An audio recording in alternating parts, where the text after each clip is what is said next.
Buenos días a todos ustedes. Muy buen inicio de semana. El día de hoy damos inicio al 10º módulo de nuestro curso taller de capacitación en Derecho Laboral Burocrático 2017. Es un honor para mí presentar al licenciado José Luis Soto Miranda, quien en esta sesión impartirá el tema el laudo, su fundamento legal y su técnica procesal, y de quien me permito dar lectura a su síntesis curricular. Es originario de Río Verde, San Luis Potosí. Es licenciado en Derecho por la Universidad Tecnológica de México. Cuenta con un diplomado en Derechos Humanos impartido por la Universidad Iberoamericana. Cuenta con un diplomado en Derecho Electoral impartido por la Universidad Panamericana. Ha participado en diversos cursos de Derecho Laboral Burocrático impartidos en el Tribunal Federal de Conciliación y Arbitraje. En el año 2015 participó en el Congreso de Derecho Laboral Burocrático impartido en la Universidad Nacional Autónoma de México, en coordinación con el Tribunal Federal de Conciliación y Arbitraje. En el año 2015 asistió a la 55 Asamblea de Derecho del Trabajo y de la Previsión Social llevada a cabo en la ciudad de Villahermosa, Tabasco. En el año 2016 participó en el segundo Congreso de Derecho Laboral Burocrático impartido en la Universidad Nacional Autónoma de México, en coordinación con el Tribunal Federal de Conciliación y Arbitraje y la Organización Internacional del Trabajo. En el año 2016 asistió a la 56 Asamblea Nacional de Derecho del Trabajo y de la Previsión Social, llevada a cabo en la ciudad de Puebla. En el año 2016 asistió al curso Taller de Capacitación 2016, impartido en las instalaciones del Tribunal Federal de Conciliación y Arbitraje. Asimismo, participó como ponente en el módulo denominado el laudo, su fundamento legal y técnica procesal de dicho curso taller, el cual impartirá nuevamente en este curso en forma actualizada. En el año 2016 participó en la Semana de Derechos Humanos, impartida por la Comisión de los Derechos Humanos y el Tribunal Federal de Conciliación y Arbitraje. Además, dentro del Poder Judicial de la Federación, recibió los siguientes cursos: curso básico de formación y preparación de secretarios del Poder Judicial de la Federación, curso de nociones básicas del juicio de amparo, curso para actuarios en la modalidad virtual por el Instituto de la Judicatura Federal, curso de reformas a la Ley de Amparo, Reforma Electoral 2014, criterios e interpretaciones, entre otros. Participó en el seminario Construcción de un Jus Común en América Latina, el papel de los jueces, impartido por el Consejo de la Judicatura Federal, la Coordinación de Derechos Humanos, Igualdad de Género y Asuntos Internacionales del Consejo de la Judicatura Federal y el Instituto de la Judicatura Federal. Cuenta con la especialidad en Derecho Laboral, así como la maestría de Derecho Laboral, impartidas ambas por el Instituto de Posgrado en Derecho.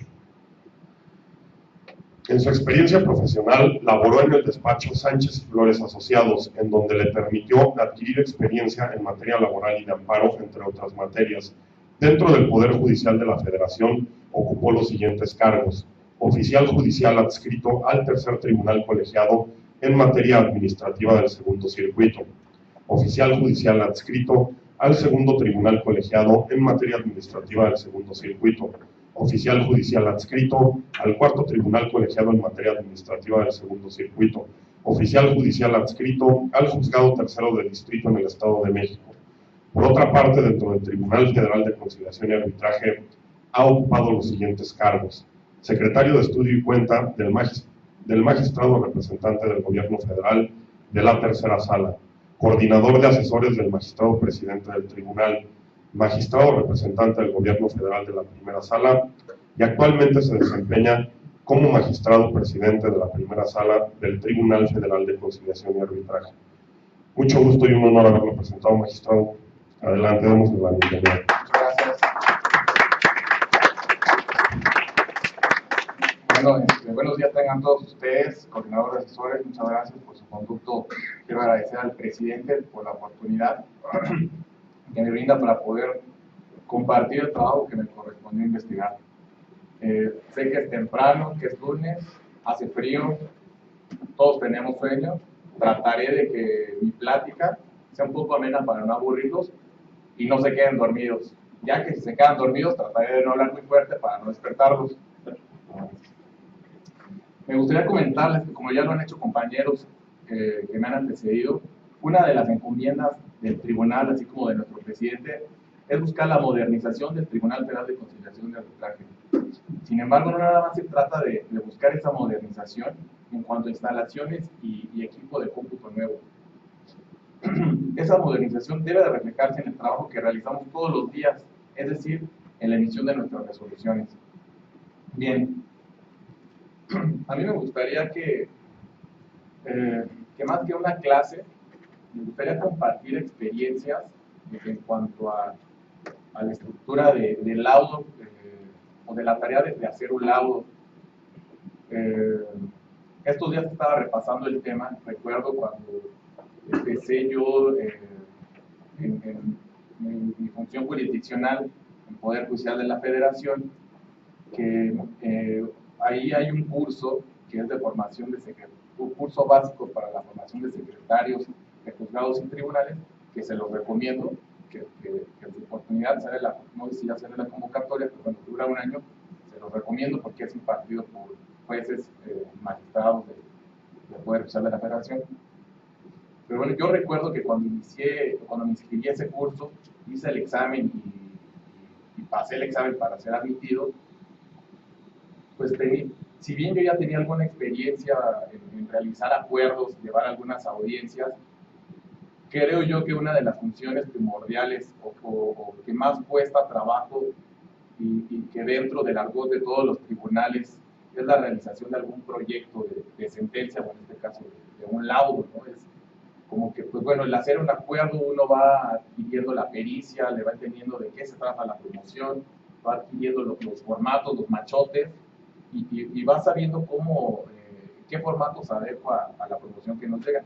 Pero un proyecto de una sentencia o de un laudo, pues eso implica un estudio completo de todo el expediente. Entonces, cuando yo inicié el curso y vi que tenía la clase de elaboración de sentencia, yo pensé que iba a llegar que me iban a dar la clave, ¿no? Y que yo iba a salir aprendiendo ya a hacer una sentencia, ¿verdad? Les platico que no, yo creo que para poderles enseñar, que alguien pueda aprender a realizar un proyecto, no es cuestión de una clase o de varias, incluso lo platicaba con el licenciado, perdón, ¿cuál es su nombre? Roberto Márquez. Con el licenciado Roberto, que sería de meses, ¿verdad? Para poder, son muchas cosas que lleva la realización de un proyecto para que se pudiera uno tener las cuestiones básicas de poder realizar un proyecto. Yo les recomiendo que les digo que la única forma o manera de que uno pueda involucrarse para aprender y tener la pericia, pues es la práctica, ¿verdad?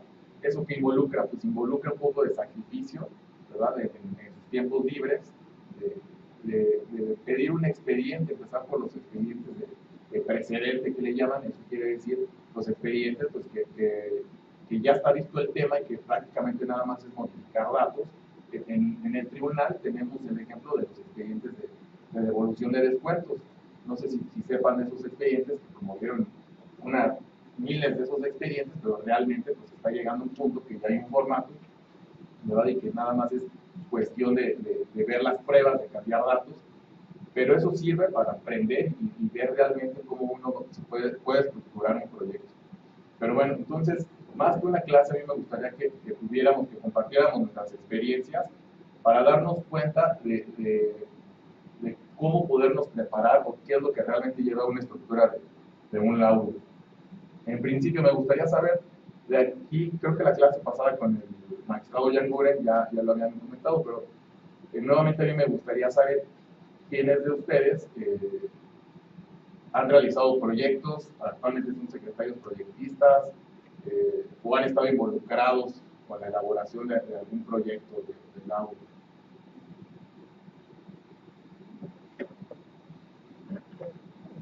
¿Uno? ¿Dos? ¿Cuál? ¿Alguien ha realizado algún proyecto o algo? No, bueno, digo, esto lo hago nada más para ver cómo puedo explicar esta clase. Bien, recapitulando, entrando en materia, recapitulando un poco la clase anterior, pues bueno, por laudo podemos entender que es, según la Real Academia de la Lengua Española, pues significa que es una decisión o un fallo que dicta algún árbitro. Es importante señalar que laudo y sentencia en materia de trabajo llegan a ser sinónimos, puesto que están investidos de imperio y coercitividad.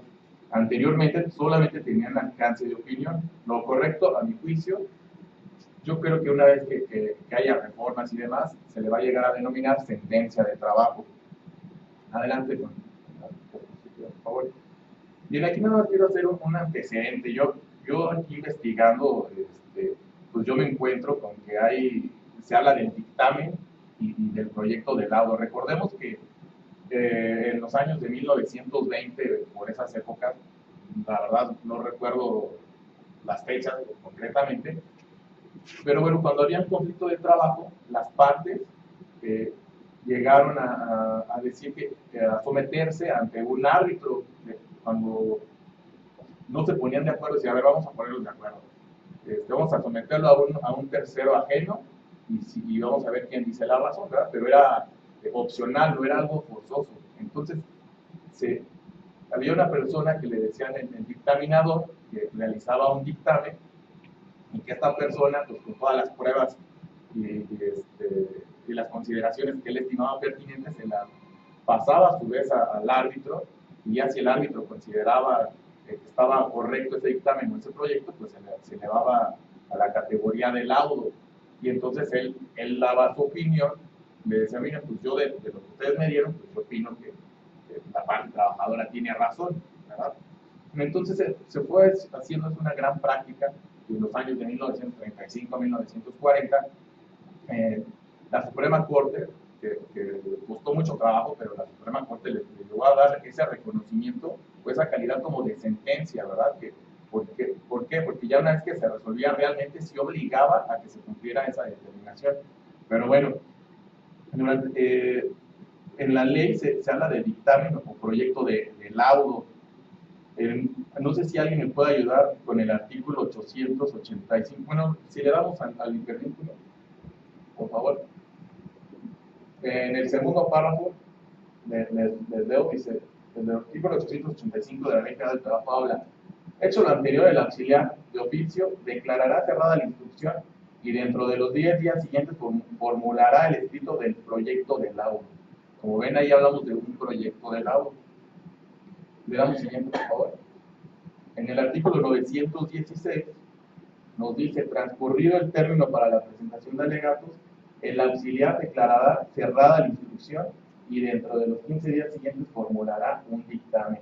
Entonces, como ven, la propia ley sigue manejando todavía el concepto de proyecto de laudo y dictamen. En mi punto de vista, yo creo que pues eso se dejó a través del tiempo. Yo considero que debe de ser un proyecto de laudo. Ahora bien, ¿qué es dictaminador o secretario proyectista? Incluso yo, compañeros aquí del tribunal, los sigo escuchando que les llaman el dictaminador, ¿no? No sé si ustedes todavía escuchen aquí en el tribunal la denominación de dictaminador. Aquí pasa algo muy chistoso. Bueno, para no adelantarme y seguir con lo del proyecto, porque si viene las láminas, yo un concepto que encontré conforme lo que investigué y atendiendo a las funciones que realizamos aquí en el tribunal, pues yo encontré la definición de que el proyecto de laudo en materia laboral burocrática puede entenderse como el acto jurídico autónomo e indispensable con el cual se inicia la fase de resolución en el proceso de trabajo, que consiste en la propuesta por escrito y conforme a las determinadas reglas que somete el secretario proyectista por conducto del secretario técnico, mejor conocido como el jefe de la unidad técnica, a la representación de trabajadores como del gobierno federal, con la finalidad de que estos tengan un conocimiento cierto del negocio y punto de partida para el análisis jurídico del caso, la valoración de las pruebas y la determinación del sentido del laudo, y puedan así votar libremente de acuerdo con sus criterios como lo puse en conveniente.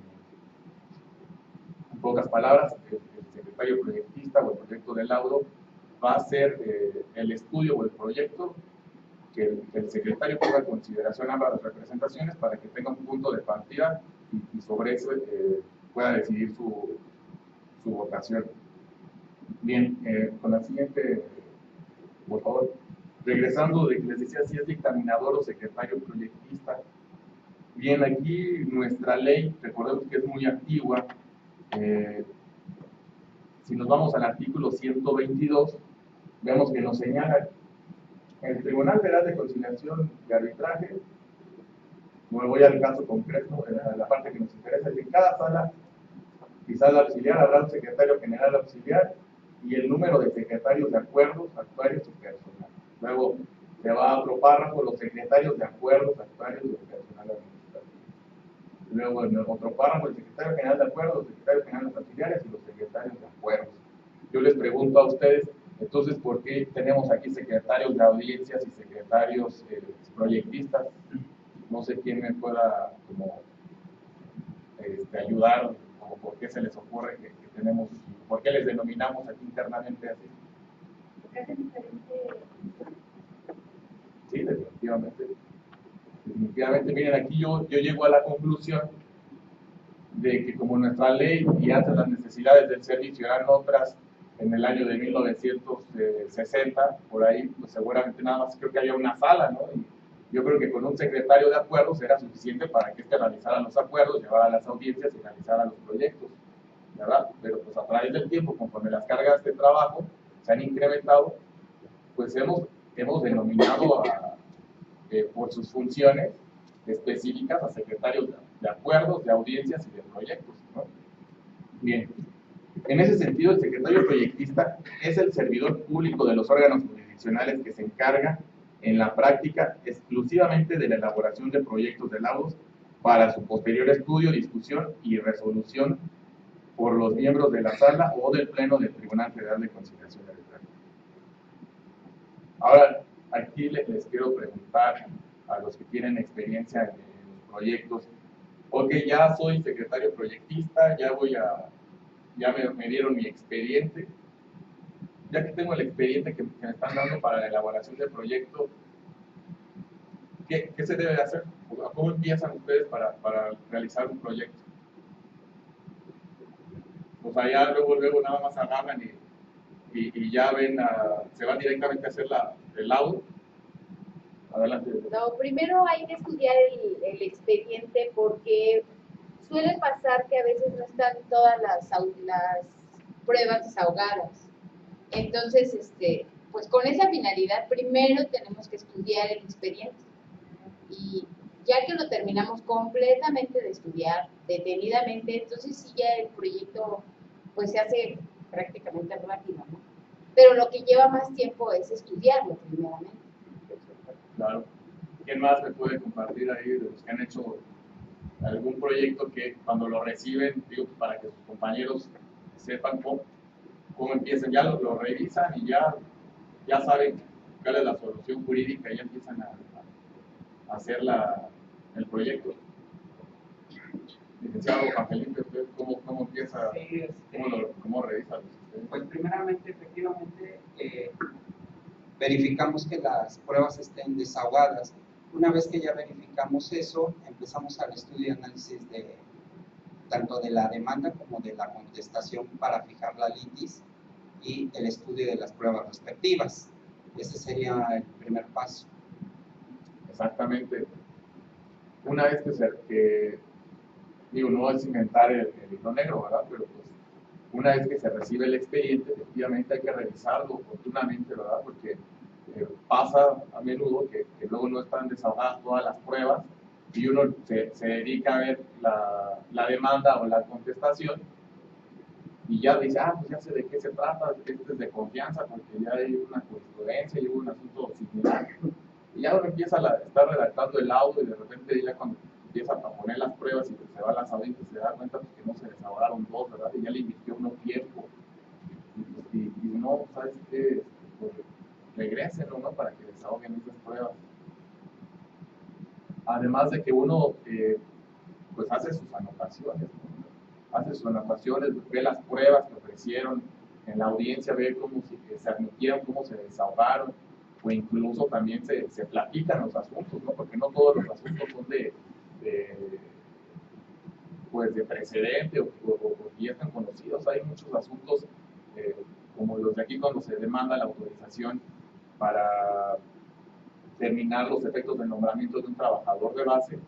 Luego hay asuntos que son pues de mucha interpretación, ¿verdad? Que no hay algo muy explorado.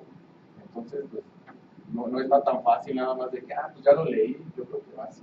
Pues, implica hacer sus anotaciones, investigar tesis, jurisprudencias, platicarlo con los compañeros, ¿no? Entonces, una recomendación es de que una vez que ustedes vayan a iniciar un proyecto, pues hagan todo ese estudio, hagan sus anotaciones. Yo les recomiendo lo que yo hago, que se lo he copiado a gente que ha pasado por mi camino y que me ha enseñado. Pues se separan con post-its, se van poniendo anotaciones en un cuaderno, se van poniendo las pruebas.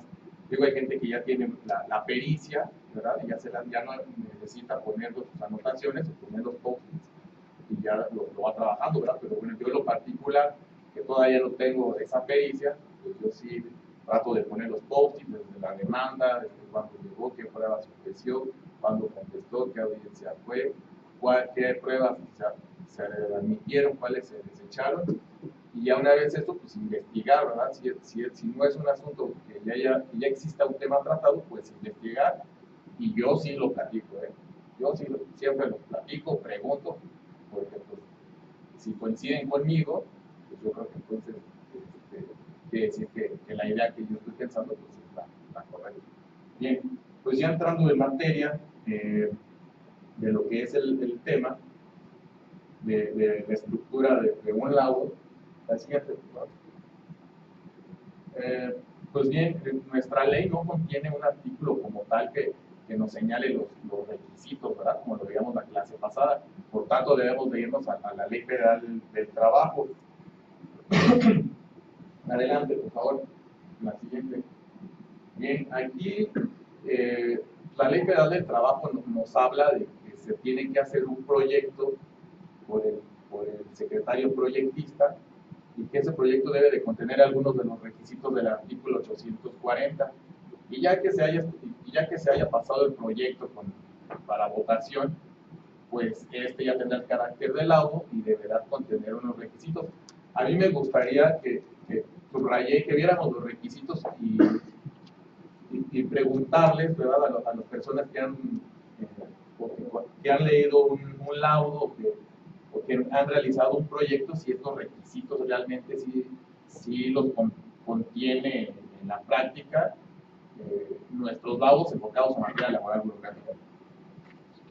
Bien, nos habla el artículo 840 que debe de tener en el lugar fecha y autoridad que lo pronuncie. Esos datos sí contienen nuestros laudos, sí, ¿verdad? Luego nos dice el número 2, nombre y domicilio de las partes de sus representantes. Nosotros ponemos nombre y domicilio de nuestros representantes. ¿Por qué no los ponemos? ¿Quién sabe? ¿Por qué creen ustedes que no ponemos eso? Creo que incluso en las juntas tampoco se pone, digo, desconozco, pero creo que tampoco se pone en las juntas. Sí, licenciado Juan. Sí, porque creo que sería luctuoso, dado que del mismo expediente ya tenemos los nombres y los domicilios desde la demanda y la contestación. Entonces ya tendríamos ahí esos elementos y el laudo obviamente se adjunta a todo el expediente. Muy bien. ¿Alguien más? Bueno, ya tiene razón el licenciado Juan Felipe. Yo, en los libros que investigué, pues no está tan mala la conclusión, pero señalan que como se cambia de domicilio y de apoderados frecuentemente en los expedientes, podría darse el caso que durante la elaboración del proyecto del laudo, pues se presente una promoción de alguna de las partes con el cambio de domicilio o cambio de apoderados, y siendo realistas, con la carga de trabajo, yo no conozco una sala que fuera una promoción, digo, seguramente sí va a pasar, ¿verdad? Pero que fuera una promoción al menos en esa semana. ¿no? en el expediente. Entonces, normalmente una promoción pues, se tarda como unos 15 días, incluso más tiempo o más, porque no es que el expediente está para proyecto de laudo, no lo podemos prestar, ¿no? Para al secretario de acuerdos. Entonces, una de las razones que yo vi que es muy lógica, que constantemente se cambia de domicilios y de apoderados, podría darse el caso que se incurre en un error en el laudo, ¿no? Además de que la práctica, pues como bien lo dicen, es más fácil acudir al expediente y eso se subsana al último cuando se pone notifíquese personalmente, ¿no? Bien, seguimos con lo siguiente, dice un extracto, y ahí el 885 también lo contiene, dice un extracto de la demanda y su contestación, réplica y contrarréplica, y desde ahí me paro para ahorrar tiempo. Réplica y contrarréplica. Les pregunto, ¿en nuestra materia existe la réplica y contrarréplica? No. Efectivamente, le podemos dar en el título del anexo 1. Pues ahí tenemos una tesis que nos señala, otro más. Dice, réplica, esta figura no está prevista en la ley de los trabajadores al servicio del Estado. Con la que sigue, por favor. Okay. Dice, enumeración de las pruebas admitidas y desahogadas y su apreciación en conciencia señalando los hechos que deban considerarse probados. Yo creo que ese sí es un elemento muy importante, ¿no? Que sí ponemos en nuestras resoluciones. Luego dice un extracto de los alegatos, aquí también lo subrayo y les pregunto, pues ustedes los que han hecho o han visto algún proyecto, incluimos los alegatos. No incluimos los alegatos. Efectivamente, le damos en el anexo 2, pero no se puede abrir, pero dice que si no hay alegatos, es un criterio que no pasa nada, ¿verdad? Porque pues, no es parte sustancial. Como lo veíamos en la clase pasada, con que nosotros pongamos los elementos medulares del fondo del asunto es suficiente. Por tanto, que los alegatos normalmente, pues, nunca los tomamos en consideración a la hora de emitir una resolución. Ya no es necesario ese de alegatos para seguir con la presentación, por favor. Bien, con una anterior, por favor. Ahora dice, las razones legales o de equidad, la jurisprudencia y la doctrina que le sirva de fundamentación. Yo traté de buscar y yo no entendí cuáles son las razones de equidad. ¿Ustedes qué creen que sean las razones de equidad? ¿O de qué tratará de hablar con lo de equidad? Sería la imparcialidad que debe de haber en el... Pues yo creo que eso fue lo más cercano que yo también lo quise entender así, ¿verdad? Pero bueno, dice de equidad. Pero bueno, seguimos con la siguiente, por favor. Bien, es importante señalar, eso es muy importante, es importante señalar que en caso de no cumplirse con lo estipulado en los artículos anteriores, esto es el 840 principalmente y el 885, no se coloca a las partes en estado de indefensión, puesto que la infracción de las reglas comprendidas en ese dispositivo no es suficiente para considerar que el laudo sea ilegal y violatorio de los artículos 14 y 16 constitucionales si se estudia y define la cuestión esencialmente planteada en la controversia. Bueno, vieron la jurisprudencia planteada, pero aquí volvemos a lo mismo. Basta con que estén las consideraciones de fondo, ¿verdad? Podemos omitir toda la estructura que se pone por técnica para llegar al planteamiento final, si las consideraciones de fondo vienen bien hechas, ¿no? Entonces, en pocas palabras, pues solamente es una técnica o una regla que nos está explicando el 840, nos da las bases de cómo poder estructurar el laudo. Adelante con la que sigue, por favor.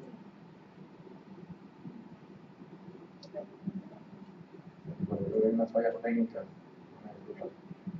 Bueno, no obstante, si bien nada más es importante poner las consideraciones esenciales, yo les recomiendo, ¿verdad?, que por presentación del tribunal, por seguridad jurídica de las partes, como se decía en la clase pasada, el proyecto de un lado debe de ser claro, preciso y congruente.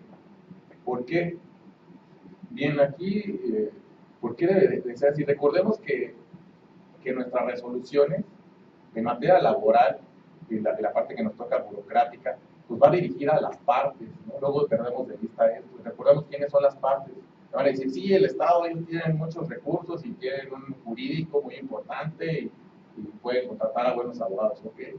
Pero la parte trabajadora, la persona que se dedicaba a sacar copias en alguna dependencia, ¿verdad? Que por ahí le dijeron en el sindicato, oye, ¿saben qué? Mira, hay una procuraduría aquí, no le van a cobrar, y ahí vaya y vea lo de su asunto, que no saben nada del jurídico, que lo único que saben es cómo llegar aquí al tribunal, ¿verdad? Y si nosotros llegamos, cuando nos llega un expediente y por cumplir con nuestro trabajo lo realizamos de una manera deficiente, de una manera muy sencilla, o sea, pónganse de la parte de la otra persona, ¿no? Nuestras resoluciones son para que ellos las puedan entender. Es importante que redactemos de una manera muy fácil, ¿no? Digo, más adelante cito algo, pero me adelanto. Yo estoy muy en contra luego de que ponemos muchas palabras que incluso yo me declaro ignorante, que cuando llegué al tribunal algunas frases ni las entendía, ¿no?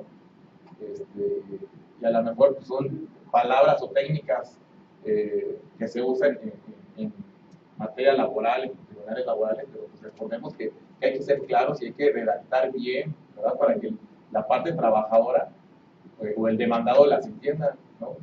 Siempre, pero siempre una de las partes va a tener un perjuicio, no le va a ser favorable a sus intereses el laudo, ¿no?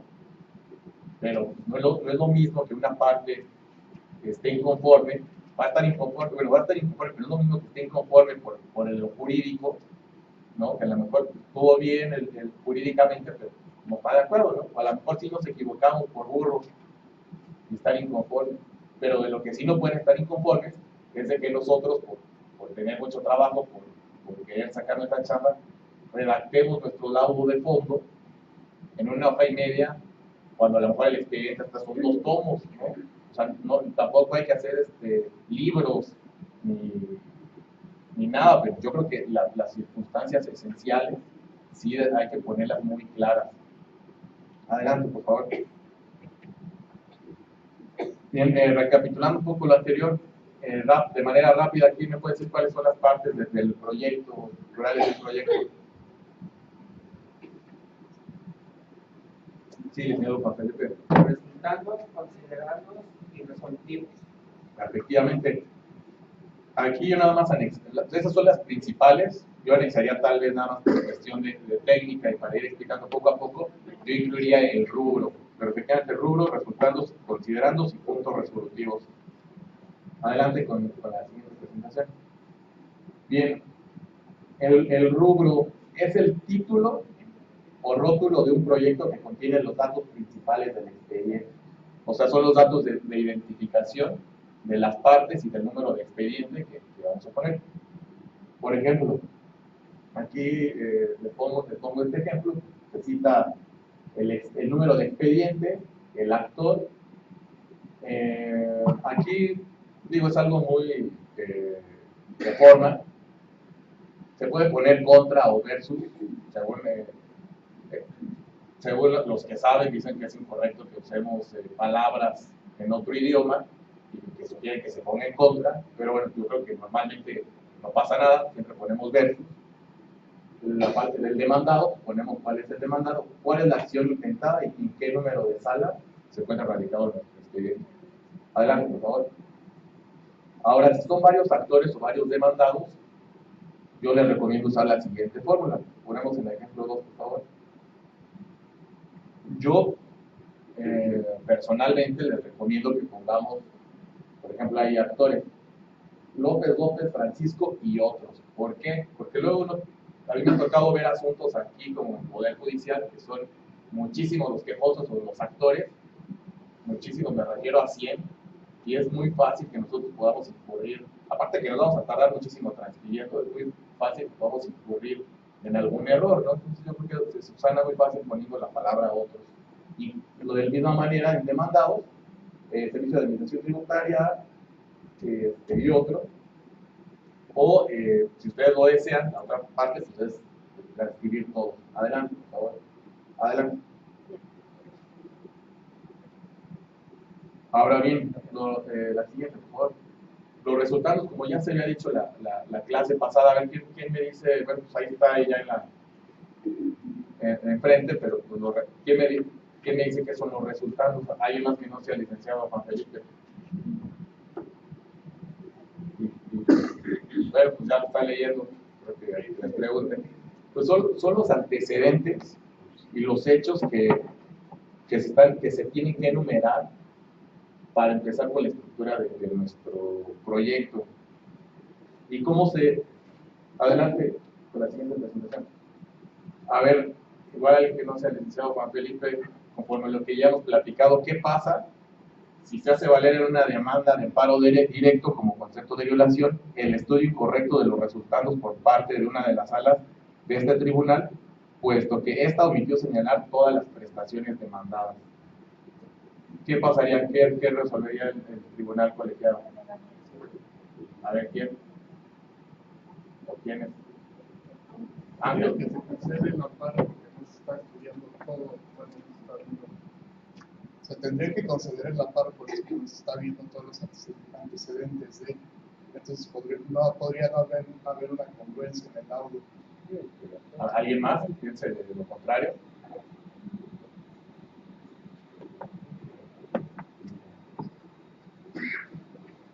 Por allá atrás, ¿alguien más que piense lo contrario? Ángel dice que se concede el amparo porque no se está estudiando todas las consideraciones de lo que se está demandando. ¿Alguien más? Sí, a ver, atrás. Podría ser que en el estudio en la relatoria se omita. Si es tomada en cuenta a la hora de resolver, puede ser que sea subsanado ese acto de violación, pero si no es tomado en cuenta durante todo el proyecto, es obvio que sí es pues parte de un amparo por violación. Efectivamente, se declararía infundado el concepto porque atendiendo a lo que hemos visto, ¿verdad? No pasa nada si no vienen las transcripciones correspondientes, ¿verdad? Siempre, como lo dice la abogada, si durante el estudio se están estudiando de fondo todas las prestaciones reclamadas, ¿verdad? Pues se declararía infundado, ¿no? Ya bien, pues sí, no lo transcribió, pero mira, sí te está resolviendo cada una de las prestaciones que tú demandaste, sí te le está dando contestación. Bien. Otra vez, un poquito de fallas técnicas. Ok. Con la que sigue, por favor. La que sigue. Bien, aquí una técnica para poder ver los o para poder redactar los proyectos los resultados de un proyecto de laudo y considerandos, pues me pareció muy interesante del libro de Ismael Macías Barrón y me voy a basar en ese. Vamos a dividir aquí en proyecto primario y proyecto secundario. ¿Esto qué quiere decir? Pues van a decir, no, pues va a ser muy fácil, entonces ya sabemos que son resultandos y considerandos y demás.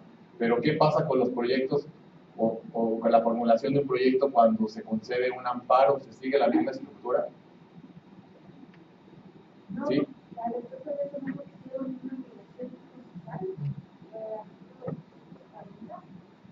Perdón, ya nos estamos regresando a la anterior, a la pregunta de los resultados. Sí, adelante.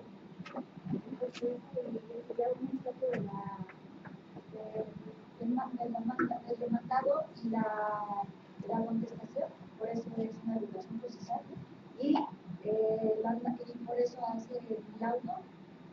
Mira, te repito la respuesta.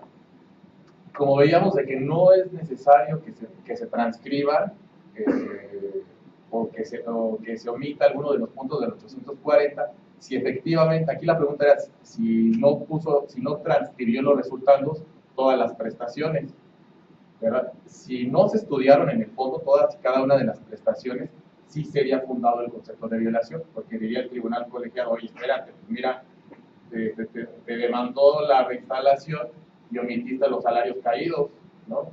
Ahí sí concederían, pero si se estudió todo en el fondo, yo si fuera el tribunal colegiado le diría conforme a la jurisprudencia que pasamos, pues mira, no hay necesidad de que se transcriban los resultados o que salga alguna transcripción. No sé si me expliqué. Sí, ¿Sí? Muy bien. sí, gracias. Entonces, regresamos con la presentación. Les digo, a ver, entonces es lo mismo el proyecto o la estructura de un proyecto normal a la estructura de un proyecto cuando viene o hay que hacer un laudo en cumplimiento a una sentencia de amparo. ¿Se sigue el mismo estructura? Pues ahí está medio confuso, ¿verdad? Yo la verdad es que me he dado cuenta que cada secretario, cada sala tiene su formato especial para dar cumplimiento a alguna sentencia de amparo, ¿no? Incluso hasta le volamos cosas. Ya veremos más ahorita cómo incluso hasta se le vuelan cosas a los formatos. Bien. Proyecto primario vamos a empezar con el punto inicial. Son 3 puntos. ¿Cuál es el punto inicial? Por regla general, a ver, regresamos a la presentación.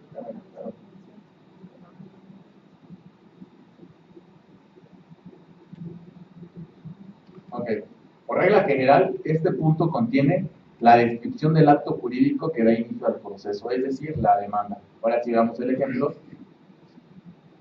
Adelante, abajo, por favor. Le bajamos, por favor.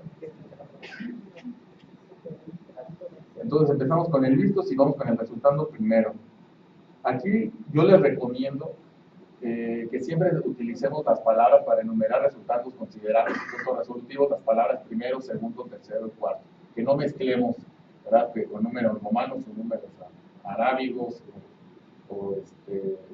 Yo creo que lo correcto, conforme alcance todas las resoluciones, es mejor citar primero, segundo, tercero y cuarto. Entonces, como ven, el punto inicial sería la descripción de la demanda.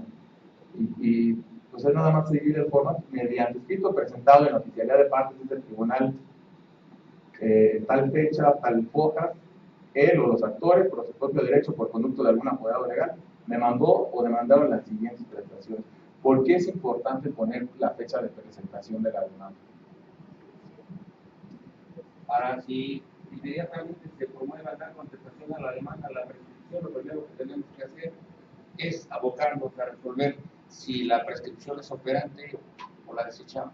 Efectivamente, precisamente por eso es importante poner la fecha de presentación de la demanda. Por favor, adelante. Bien, ahí tenemos que citar las prestaciones que se están demandando para pues, tener un orden y darle certeza jurídica a las partes de qué prestaciones están demandando, ¿verdad? Abajo, por favor. Aquí, miren, todo esto es una sugerencia, son recomendaciones. Lo correcto sería esto: fundó su demanda en los siguientes hechos. Lo correcto sería que se hiciera una síntesis de los hechos que se demandó. Yo les soy sincero, en mi sala, que es la primera, y es su sala también, tenemos muchos asuntos pendientes de resolver por cuestiones históricas. Entonces aquí la recomendación que ahorita yo estoy haciendo en mi sala es de que pongamos que se demandó los hechos que hizo valer como se puede apreciar, de la hoja tal, la hoja tal, ¿no? Y remitirnos a la demanda, porque pues el hecho de hacer una síntesis de los hechos, valga la redundancia, luego implica para algunos secretarios que no tienen la misma pericia. Hay unos que les gusta transcribir todo, y hay unos que les gusta sintetizar y lo sintetizan en un renglón. Entonces, eso implica algunas correcciones y es muy válido remitir directamente a la demanda. Pero bueno, como es una recomendación y es algo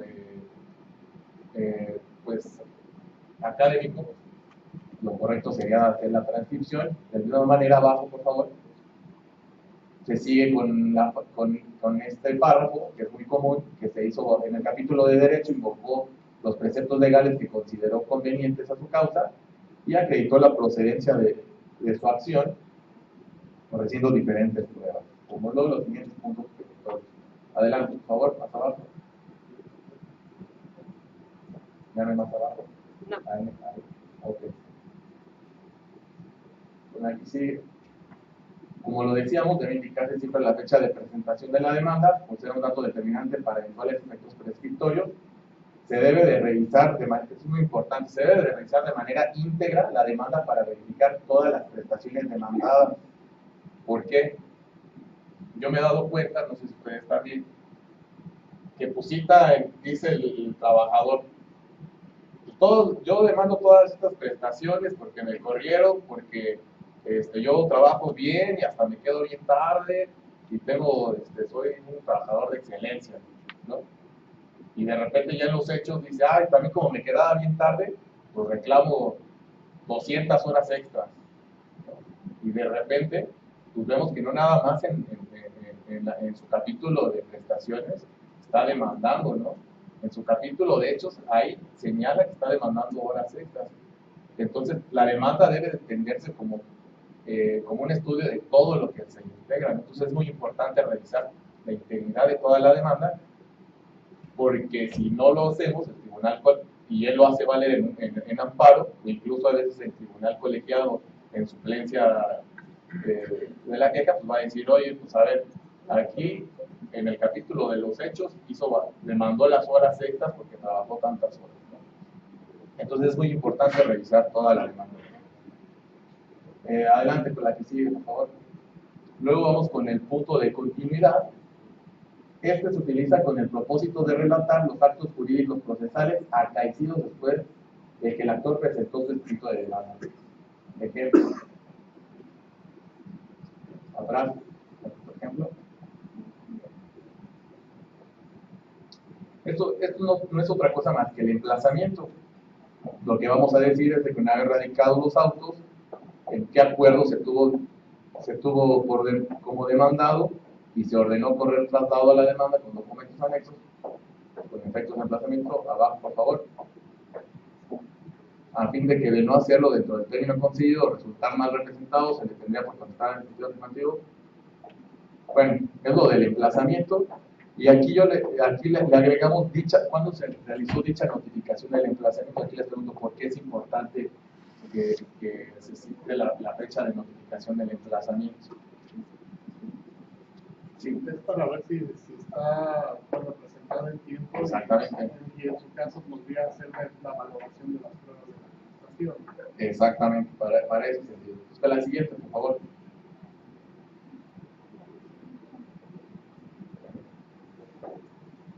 Y bueno, aquí vemos la contestación de la demanda, y aquí voy a ir un poquito más rápido porque el tiempo no nos está dando y creo que voy muy atrasado. Aquí, bueno, se pone en el tercer punto del resolutivo, pues vamos a poner lo que es de la contestación de demanda, que va a ser, pues cuando se recibió el escrito y demás, y los datos generales de la contestación. Con la que sigue, por favor.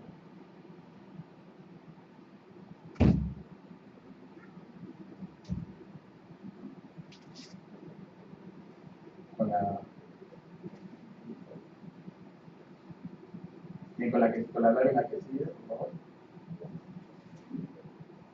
El punto terminal, bueno, consiste en señalar la fase terminal de los hechos, ya siguiendo al ejemplo, ahí se va a poner como el último resultado, pues cuándo se cerró instrucción y qué audiencia se mandó para proyecto de laudo, y nada más en el concentrado, de manera muy rápida, pues vamos a ver que ya cómo queda formado todos los resultados. Para abajo, por favor.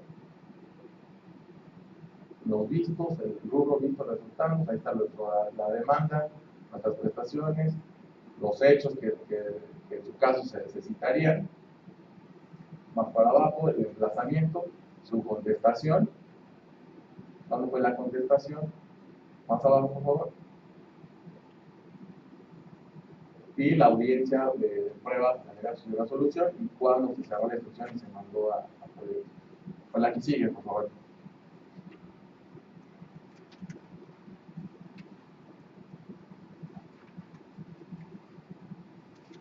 Bien, aquí en proyecto secundario, yo les recomiendo que, les repito, no es inventar el vino negro, incluso si ustedes quieren consultar en los libros que al final les diré. Esto se recomienda para llevar un orden, porque luego decimos cuando nos viene un proyecto en cumplimiento de un amparo, pues como que nos hacemos bolas y decimos, pues el tribunal colegiado conoció de este asunto y resolvió esto, y luego nosotros después, antes que eso, resolvimos esto, y empezamos a hacer ahí un desorden, y luego por la premura de ese tipo de asuntos, de que lo que interesa es el fondo, pues dejamos de ver esa situación, ¿no? Entonces, como punto inicial, aquí en este se debe de realizar un relato sucinto de las reclamaciones del actor en el proceso, así como de sus puntos resolutivos. Vemos el ejemplo, por favor.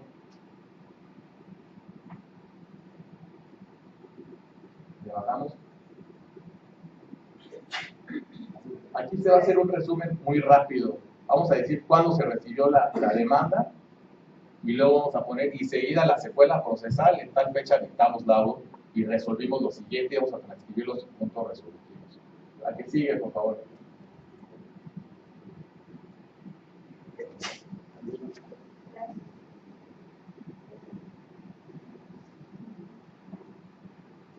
Luego el punto de continuidad, aquí vamos a poner, se realizará un relato sucinto del expediente relativo al juicio de amparo. Entonces, como ya vimos en el primero, dijimos de manera muy rápida, en tal fecha recibimos el expediente, seguida la secuela procesal, en tal fecha dictamos laudo y resolvimos esto. Luego en este vamos a hacer el relato sucinto, pero de lo que nos dijo el tribunal colegiado. Veamos el ejemplo.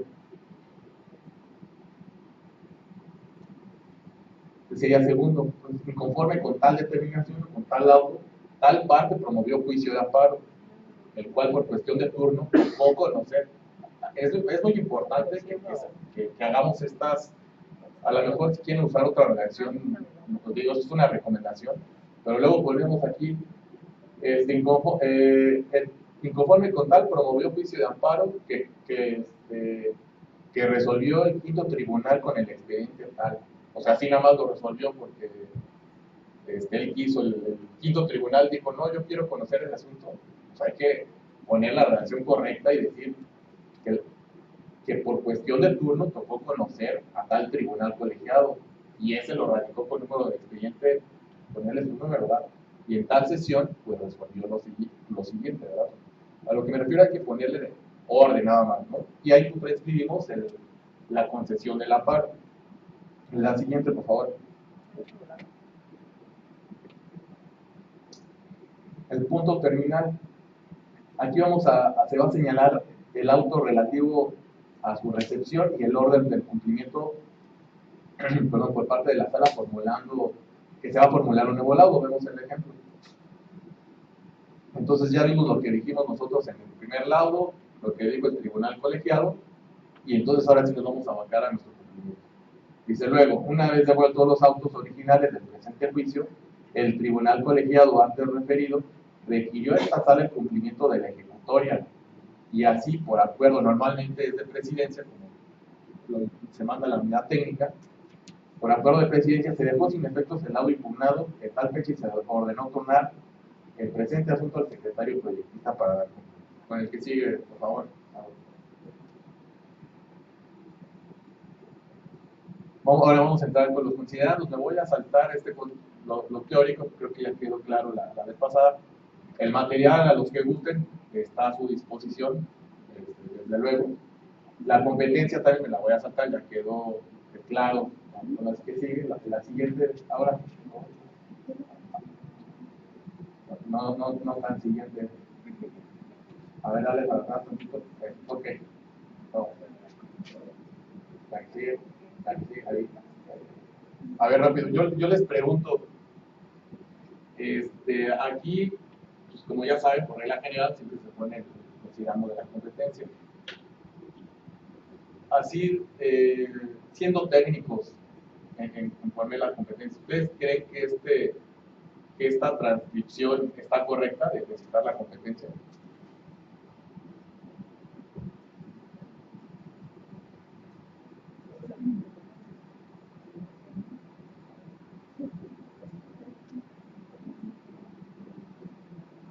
¿Sí? ¿Rápido? ¿Sí es correcta? Yo creo que no es, o sea, tal vez si la dejamos así no pasa nada, pero yo creo que técnicamente una propuesta para poner la competencia sería de la siguiente manera. Miren, digo, pues, conforme cuestiones de forma, pues habíamos quedado que se pone la palabra primero, ¿no? Luego la H, pues según el Código Penal de Procedimientos Civiles, dice que las abreviaturas pues son de manera incorrecta y es supletoria a nuestra ley. Ahora hay que poner, o sea, este tribunal es competente, o sea, pero ¿qué parte del tribunal? ¿El pleno del tribunal? ¿Alguna sala? O sea, es recomendable poner, si se trabaja en una sala en específico, esta primera sala, esta segunda sala, o el pleno de este tribunal para aclarar la competencia. Por otra parte, para no dejar en estado de indefensión a las partes, es importante señalar qué artículo en específico. Como ven, la de arriba nada más dice la ley de los trabajadores al servicio del Estado, pero es importante precisar qué artículo en específico, ¿verdad? Y empezar primeramente por la Constitución, que es de donde emana la ley, y luego por la Ley Federal de los Trabajadores al servicio del Estado. Como otro ejemplo les traigo, como también conocemos, bueno, esa la dejamos para otra ocasión, si no nos da tiempo. La que sigue. Ahora, de los autos, aquí está bien importante, de los dados en cumplimiento de una sentencia de amparo, ¿ustedes creen que esta competencia es correcta técnicamente para ponerla en un proyecto de laudo cuando el tribunal colegiado nos está ordenando dictar un nuevo laudo?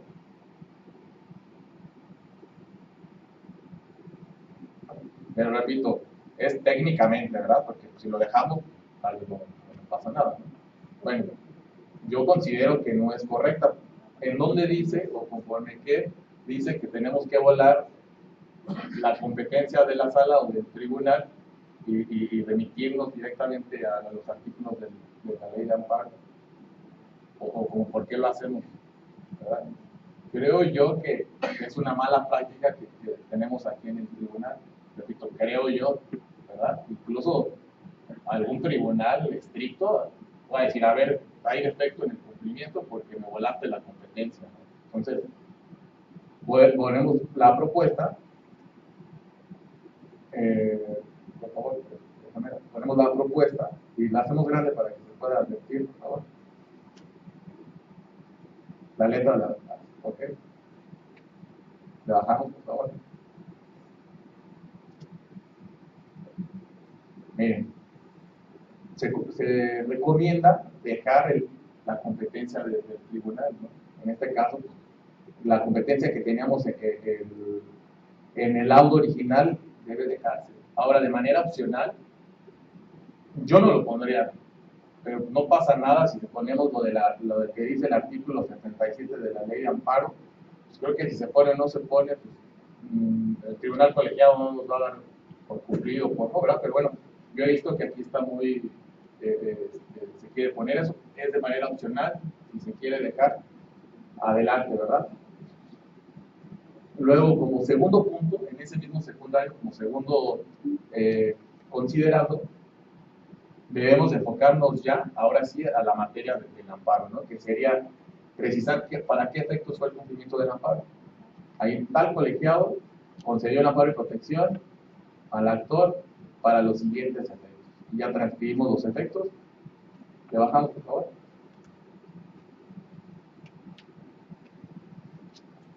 Ok, creo que sigue la siguiente lámina. Adelante con la que sigue.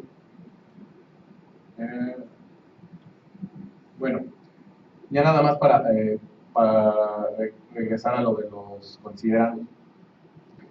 Entonces, cuando viene en cumplimiento, vamos a transcribir el efecto del amparo y ya como nuestro tercer considerando, entonces ahora sí ya vamos a dar cumplimiento, ¿verdad? A dejar lo que nos está pidiendo el tribunal colegiado que cambiemos y vamos a seguir la misma estructura de nuestro proyecto, la que teníamos originalmente, ¿verdad? Y con nuestro proyecto, el primario, por decirlo de esa manera, pues vamos a seguir con la litis. Ya no me voy a meter qué es la litis, porque creo que ya lo vimos en la anterior clase. Adelante, por favor. Como también vimos que si no se ponía la litis de manera correcta, pues no pasaba nada, que es más importante los considerandos. Adelante, por favor. Aquí les pongo igual otra. ¿Creen que esta litis, y nuevamente hablando de manera técnica, creen que está aplicada de manera correcta? Digo, tomen en consideración que normalmente en los juicios no nada más se demanda una cosa, ¿verdad? Pues en las demandas que observamos no nada más dice, yo quiero nada más la reinstalación y es punto, ¿no? Entonces, yo creo que no está no está técnicamente de todo correcta esta. Vamos con la siguiente, por favor. Veamos en la litis de propuesta, por favor. No, creo que no abrió. A ver.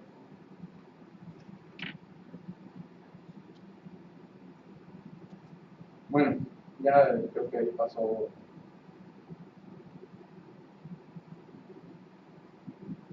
Ok, lo hacemos grande, por favor.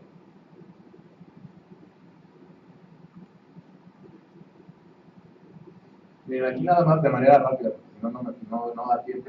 A lo que me refiero es de que yo considero que la anterior estaba incorrecta, porque solamente se limita a demandar que su reinstalación en su plaza de base, ¿no? Pero hay que ser claros, ¿verdad?, de todas las prestaciones y también de ver cómo la demandada se defiende, porque no nada más es así de que, ya, pues no tiene razón porque pues, es de confianza, no, pero pues, a lo mejor de manera genérica, pues no es de confianza porque realizaba funciones que están en la fracción tal del artículo 5, ¿verdad? Entonces, hay que ser un poquito técnicos para que si bien no pasa nada con fijarla más y se resuelva bien de fondo, pues para que nuestro proyecto se vea bien y vaya ganando un buen sentido. Con lo que sigue, por favor. Una disculpa si voy un poquito más rápido, porque si no, no nos va a dar tiempo, tampoco quiero que nos vayamos a la hora.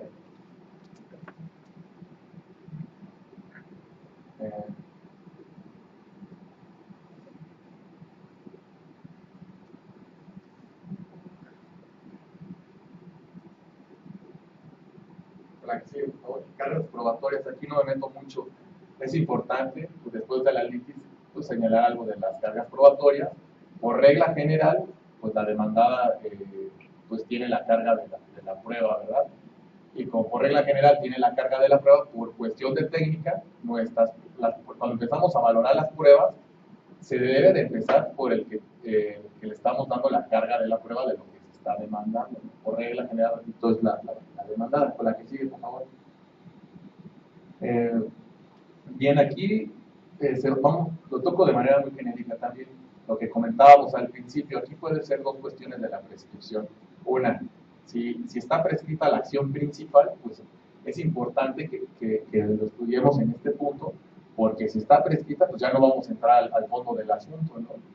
Y por regla general, digo, para no meter en más, pues de este tipo de excepciones perentorias, pues normalmente la que vemos o es la de prescripción aquí en el tribunal o de cosa juzgada, es decir, pues a lo mejor la ley marca un plazo para que pueda demandar algo y al momento que hacemos el cómputo, pues está fuera, aquí lo vamos a decir, ¿no? Ya con los criterios que les den en sus salas.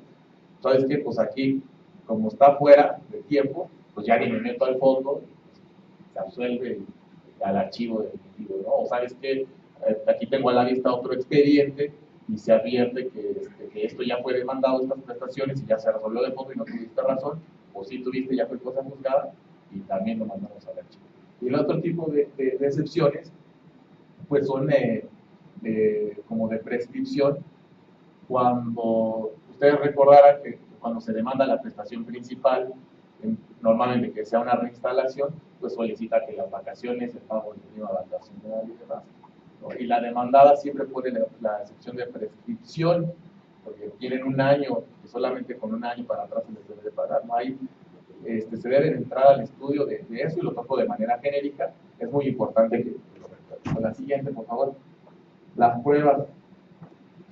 Aquí las pruebas es muy importante también que las pruebas, ya vieron una clase de pruebas, pero repito, que se deben de citar de manera que se describan, ¿verdad?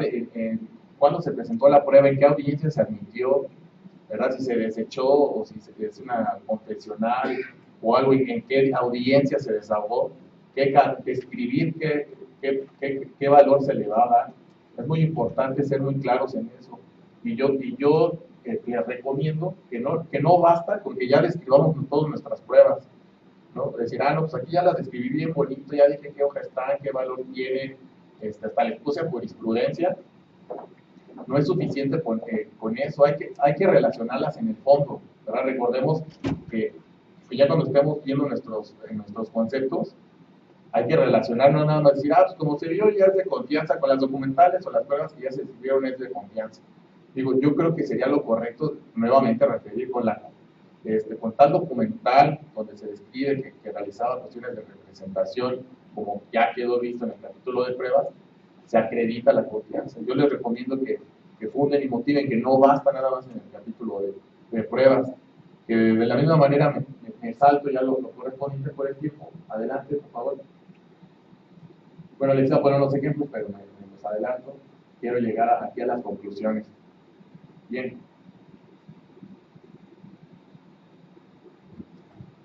Aquí las conclusiones, yo lo que les quiero dejar o compartir, creo que es el punto medular, ¿no? Porque dicen, no, cualquier cosa es un machote, pues ya lo lleno con los datos correspondientes, ¿verdad? Gracias.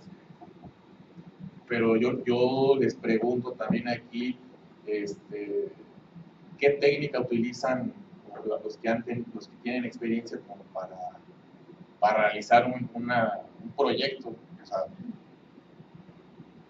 yo he visto que cada quien utiliza una técnica diferente, ¿verdad? No hay ninguna técnica o algo escrito que se diga de cómo se debe de resolver un laudo, ¿verdad? Hay quienes, normalmente aquí en el tribunal solamente se dice bueno, se pone la parte conducente, que la fe guardada, y bueno, esa frase que siempre va al principio, y ya luego ponemos, analizadas que fueron todas las pruebas, se llega a la conclusión de que el trabajador es de confianza, porque como se ve con este escrito, tal,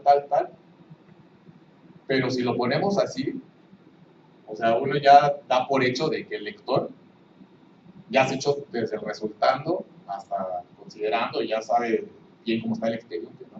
Digo, es muy válido porque pues si se fundamenta y motiva, pues se va a llegar a la conclusión de lo que se está demandando.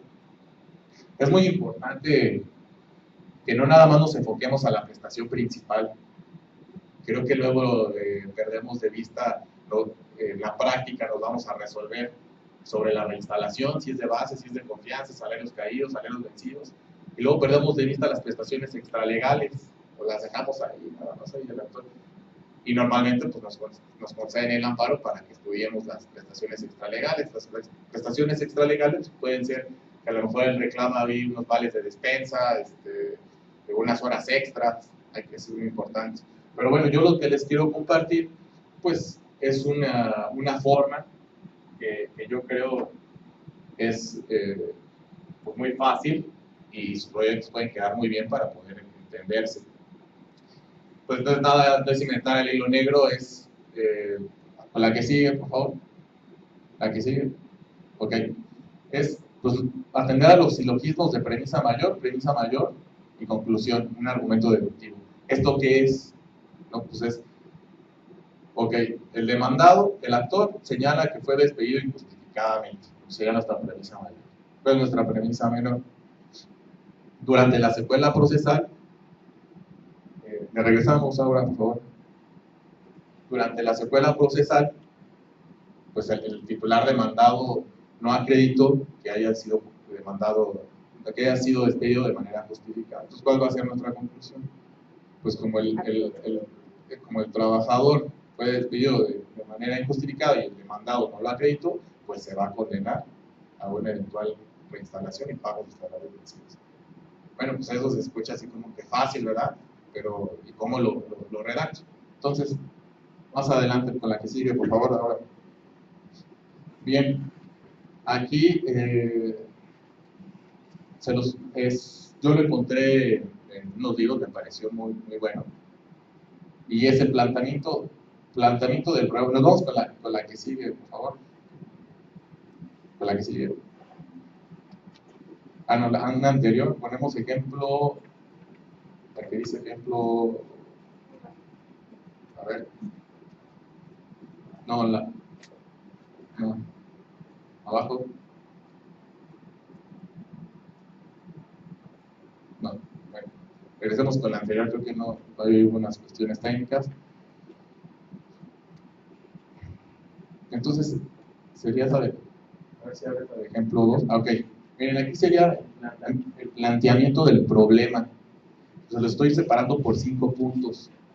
¿Cómo vamos a poner el planteamiento del problema? Yo les recomiendo, les iba a dejar hacer un ejercicio, pero creo que esto, por el poco tiempo, tal vez les puede servir un poco más. Desde luego, se los voy a poner a su disposición.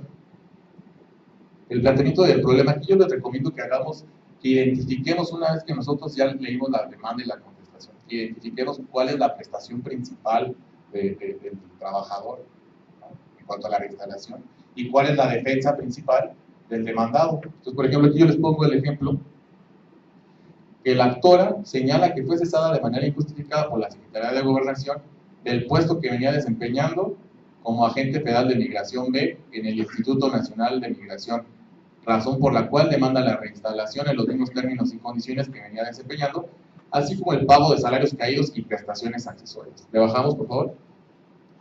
Y luego vamos a poner lo que dice cómo se defiende el demandado. Por su parte, el titular demandado señala que la actora no fue cesada de manera injustificada, ya que fue separada de su empleo debido a la pérdida de la confianza, además que al haber laborado como agente federal de Migración B, realiza funciones de confianza. Como número 2, vamos a enunciar la tesis que se va a sostener. ¿Esto qué quiere decir? Vamos a decir, pues la sala, cuál es el criterio, o vamos a dar un inicio de quién tiene la razón, ¿no? Y sobre eso vamos a partir. Gracias. Entonces vamos a poner como punto 2, analizadas que han sido las pruebas aportadas por las partes, en especial las ofrecidas por el titular en la Secretaría de Gobernación, dado que le corresponde la carga probatoria, esta sala llega a la conclusión de que el titular demandado acreditó su excepción de falta de acción y de derecho antes planteada. Como número 3, le bajamos por favor. Vamos a poner la proposición normativa de la que se partirá para demostrar la tesis. Y ahí, como vamos a ver, en ese sentido, el artículo 5 de la fracción 2, inciso B, de la Ley Federal de los Trabajadores al Servicio del Estado, establece como funciones que realizan los trabajadores clasificados con el carácter de confianza los siguientes, y vamos a transcribir el artículo. ¿Le bajamos, por favor? Como punto 4, vamos a poner la demostración de la tesis, atendiendo las pruebas. En este caso, para no leer todo, pues prácticamente vamos a poner por qué si es de confianza relatando las pruebas, ¿no? Es decir, pues mira, analizando las pruebas, pues advierte de tales documentos que realizaba funciones de confianza, que encuadran con el artículo 5. ¿Por qué? Pues porque tenía representación de la dependencia y de esto. Y con eso vamos a demostrar por qué sí se encuadra en ese artículo. Y finalmente, bajamos por favor.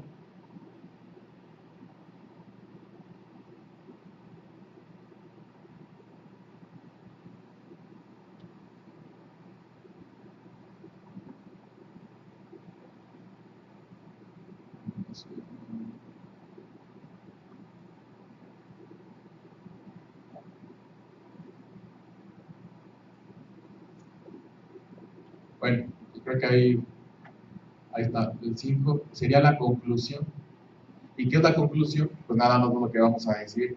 Pues entonces, ya que una vez que dijimos todo que es de confianza, pues ¿cuál sería la conclusión de las preguntas ustedes? ¿Qué va a pasar? ¿No? Pues se absuelve exactamente. Obviamente, pues todo debe de ser bien fundado y motivado. Muy bien, pues ya como para finalizar, desafortunadamente no me dio oportunidad de compartirles todo el material, pues yo les recomiendo, ¿verdad?, que pues a los que se interesen en realizar proyectos de LAU, luego pues uno en nuestro horario de labores no lo permite, las actividades, ¿verdad?, uno tiene que hacer algunos sacrificios. Créanme que yo creo que el proyecto de laudo, involucrarse en un laudo, dentro de todas las funciones que hace el tribunal o otros tribunales, es la función donde uno más tiene pues más se puede desenvolver, ¿verdad? Que puede darle para subir creciendo o hacer carrera. Y pues, yo les recomiendo que cuando vean un proyecto, pues que tenga buena ortografía, utilicen conectores, eso que son palabras cuando empiecen al principio de sus argumentos, ¿verdad? De así mismo, por otra parte, utilicen el punto y aparte, ¿no? Luego ponen todo, parece que nadie conoce el punto y aparte, se ponen todos los laudos así de seguidito, no pasa nada, al contrario, se ve muy bien para el lector, es muy fácil usar el punto y aparte. Cuando hagan cuantificaciones, muy importante de las condenas, que se advierta cómo fue que llegaron a la conclusión de esa condena, es motivar, es decir, si van a decir que por vacaciones trabajó 20 días y le toca, por vacaciones trabajó tantos días y le toca tanto dinero, pues decir cómo es de que se llegó a esa operación aritmética, ¿verdad? Poner todo, dividir todo bien fundado y motivadamente. Si están leyendo un asunto y está laborioso o de plano no encuentran la solución jurídica, déjenlo descansar, déjenlo ahí un día, 2 días, pasen otro asunto y van a ver cómo ya, cuando estén más frescos, al día siguiente o el otro día, ya van a ver el asunto ya con otro asunto. Luego uno se quiere forzar con ese asunto y ya cuando uno está cansado, pues ya no lo ve con los mismos ojos. Pero bueno, pues desafortunadamente o afortunadamente, pues ya concluyó esto. Espero que eso que les compartí, pues, que sea de poco les haya servido. Por su atención, muchas gracias y que tengan buen día.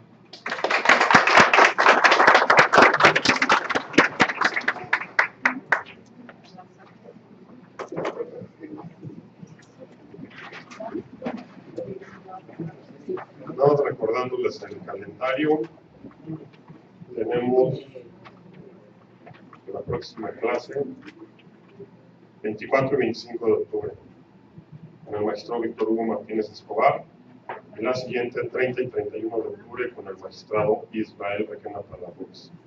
Ya de ahí, como ordinariamente está planteado en el calendario que se publicó en la convocatoria. Muchas gracias.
Nada más se sabe.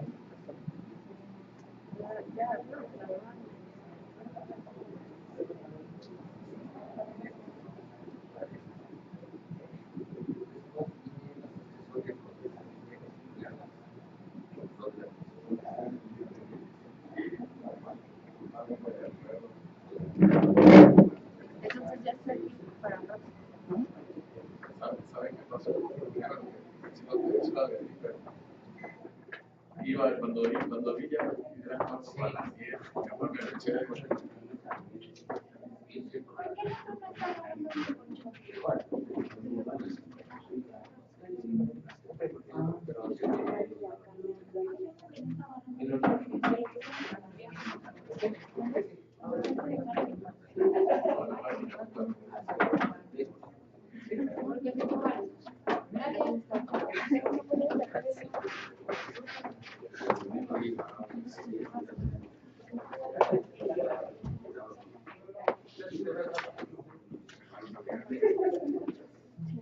Pero digo que efectivamente todo eso tenía pensado desde